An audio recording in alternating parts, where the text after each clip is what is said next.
Hey guys, you're watching Let's Talk About Prepping, and in today's video, we're going to talk about Band-Aids.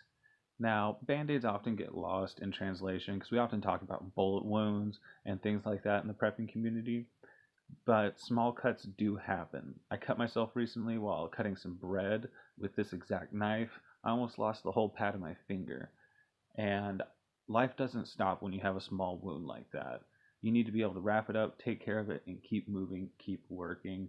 And you also need to keep it clean because infection can cause the loss of limb and life, especially in fringe situations. So I care a lot about the band-aids that I use. I'm going to share with you one of the best ones that I've ever used. These come from Rite Aid brand in the Rite Aid stores. This is some of the stickiest Band-Aid material that I've ever found, and that gel pad really helps with the healing process. These are great Band-Aids. They stand up to water, soap, dirt for days on end. Much better than these Walmart brand or just generic fabric bandages, which basically just soak up water and separate the adhesive from the fabric. They soak water into the pad, and that is just asking for some infection to grow.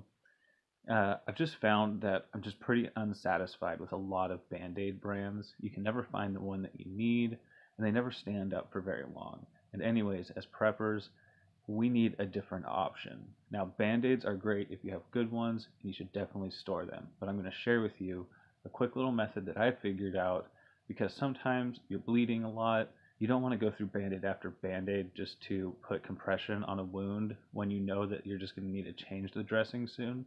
So I'm going to share with you a quick little option. You could get a bunch of these patches together with this saran wrap and some paper towel. Don't use napkin because it shreds, but paper towel holds its shape pretty well for a short-term purpose like this.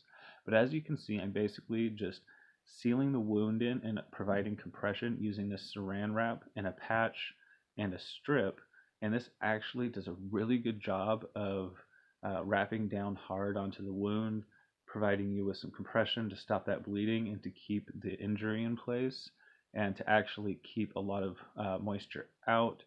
And it also provides some pretty good cushioning and protection and stiffening, especially if you wrap it a few times. It's going to stabilize that finger and keep it from bending and moving that injury around too much while it sets.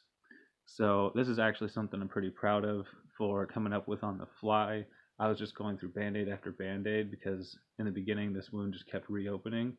This is a really good option if you just need something to keep that wound sealed up until you're good to go. Anyways, I hope this was interesting. I don't know if anyone else is sharing this, but I thought I would. Stick around and stay safe out there, everyone.